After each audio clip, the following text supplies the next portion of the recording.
নমস্কার বন্ধুরা, আমি মধুমিতা মধুস কিচেন থেকে তোমাদের একটা রান্না করে দেখাচ্ছি। রান্নাটার নাম হলো লাউয়ের পায়েস। কি করে বানাবো সেটা তোমাদের দেখাচ্ছি। প্রথমে ইন্ডাকশানটা চালু করে নিলাম। ফ্রাই প্যানটা গরম হোক, আমি একটু 1 চামচ ঘি দিলাম।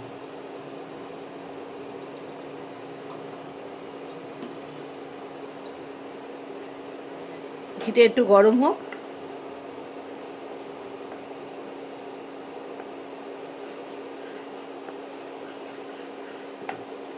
ঘিয়ের মধ্যে কটা কাজু বাদাম আমি একটু ভেজে নেব। এই যে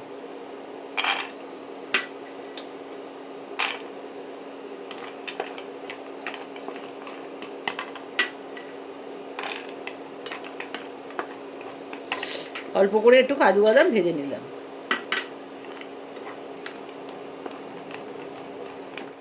একটু লাল করে ভাজবো, বেশি লাল হবে না।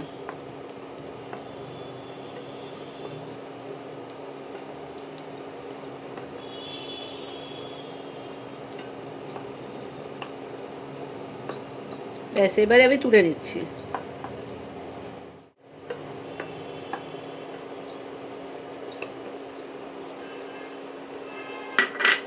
এই ঘিয়ের মধ্যে 4টে এলাচ একটু ছাড়িয়ে দিয়ে দেবো। ছাড়িয়ে দিলে গন্ধটা ভালো হয়। একটু ঘিয়ের মধ্যে হয়ে যাক, গরম হয়ে যাক। এবার এই যে লাউ কুচি করে কেটে রেখেছি, এই লাউগুলো এবারে দিয়ে দেবো।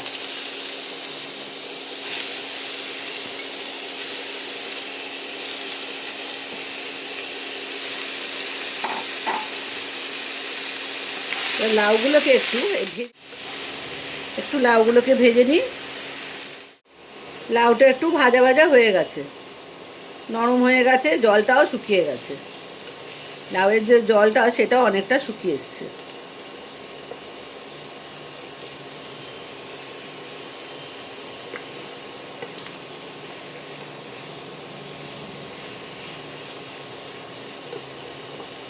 এই লাউটার জন্যে আমি ½ লিটার দুধ গরম করে রেখেছি, সেই দুধটা এবারে আস্তে আস্তে দিয়ে দিচ্ছি।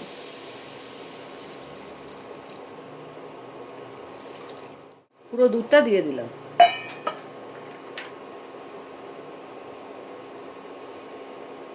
এটা একটু ফুটুক, তারপরে বাকি জিনিসগুলো দেব।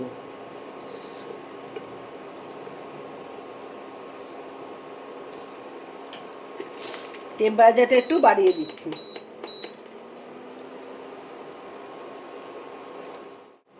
একটু সেদ্ধ হতে হবে। দেখো বন্ধুরা, ফুটছে, লাউটা সেদ্ধ হয়ে এসছে। লাউটা যতক্ষণ না সেদ্ধ হবে ততক্ষণ কিন্তু চিনিটা দেওয়া যাবে না। তাই এবারে চিনিটা আমি দিয়ে দেবো। তোমরা যেমন মিষ্টি খাও সেরকম দেবে।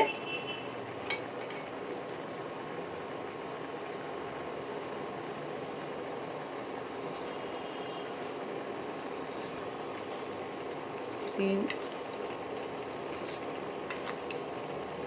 5 চামচ চিনি দিলাম।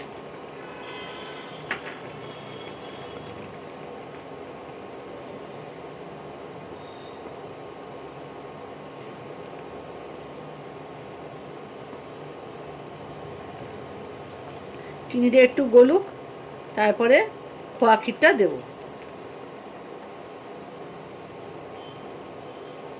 তোমরা একটু চেক করেও নিতে পারো, যে যেরকম বাড়িতে তোমরা খাও সেই রকম মিষ্টি দেবে, তাহলে খেতে ভালো লাগবে।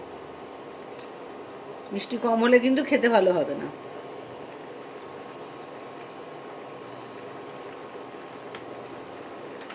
এবারে 100 গ্রাম খোয়া ক্ষীর এনেছিলাম, সেই খোয়া ক্ষীরটা আমি গ্রেট করে নিয়েছি। গ্রেট করে এবার এর মধ্যে দিয়ে দেবো।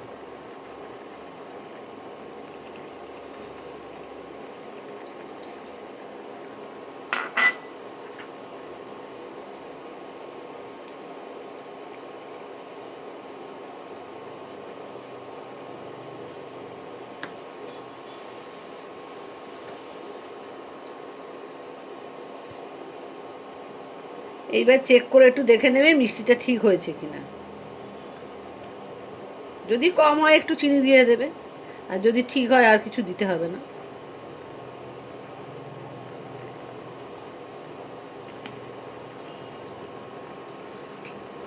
কটা কাজু বাদামও দিয়ে দিলাম, আর অল্প কটা রেখে দিলাম সাজানোর জন্য।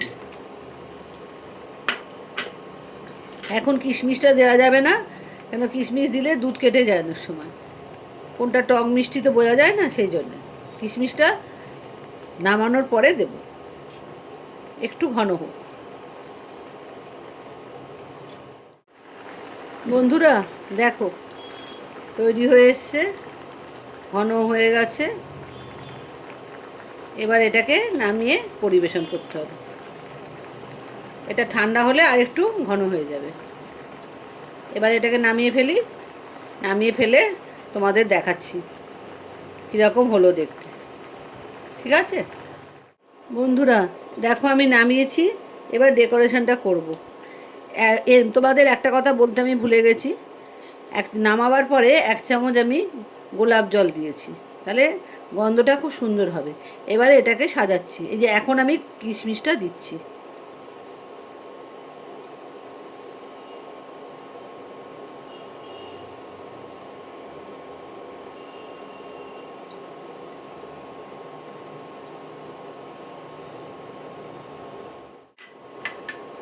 যে কাজু বাদামটা ভেজে রেখেছিলাম সেই কাজু বাদামটাও দিয়ে দিচ্ছি আস্তে আস্তে।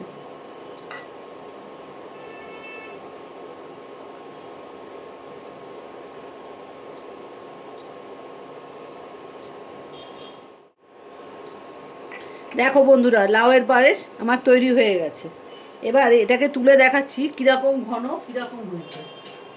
পরিবেশন যখন করবে তোমরা, তখন তো দেখবে কেমন জিনিসটা তৈরি হয়েছে, তাই তোমাদের দেখিয়ে দিচ্ছি।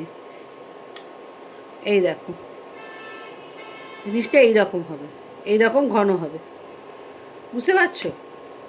এইরকম হবে এই জিনিসটা, এইরকম ঘন হবে, তাহলে জিনিসটা খেতে ভালো হবে, আর লোকে তোমার নাম করবে খাবারটা খেয়ে। এইরকম ঘন হবে, পাতলা যেন না হয়, একটু ঘন ঘন ধরনের হবে, তাহলে জিনিসটা খেতে খুব ভালো হয়। তোমরাও লাউয়ের পায়েস করে খেও। সবসময় লাউয়ের তরকারি কি ভালো লাগে? বাচ্চাদের এটা করে দেবে, অনেক বাচ্চা লাউ খেতে চায় না, তারাও খেয়ে নেবে হাসি মুখে। একবার করে দেখো, পুরো ভিডিওটা দেখো, দেখে রান্নাটা করে খেও। আর আমাকে সাবস্ক্রাইব করো, ফলো দিও, আর বন্ধুদের মধ্যে শেয়ার করো, কিন্তু সবাই মিলে করে খেও। আজকের মতো আসি, টাটা।